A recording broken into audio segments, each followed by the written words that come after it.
गोटे कार एवं बाइक मध्यरे मुहांमुही धक्का हेबा फलरे दुई बाइक आरोहींकर मृत्यु घटी।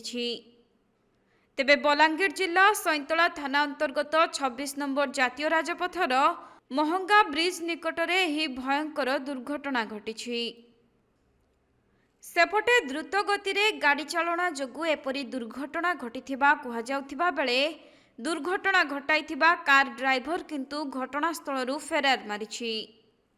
तेबे टिटलागढ़ थाना भुसलाट गाँवर राजेन्द्र टेई एवं मानस बंछर गतकाली विलंबित रातिरे सैंतलार टिटलागढ़ अभिमुखे जाउथुबा समय भवानीपाटना पटु एक कार आसी सेमानंकु धक्का देइथिला।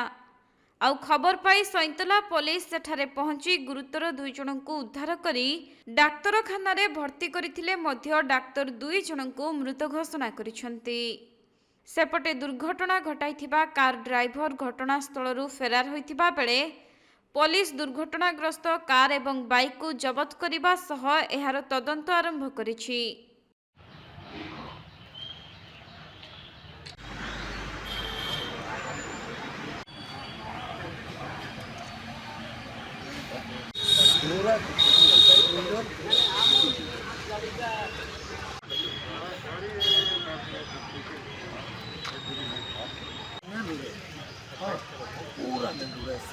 बलांगीर जिला सैंतलारू रंजित साहू रिपोर्ट, कोणार्क लाइव।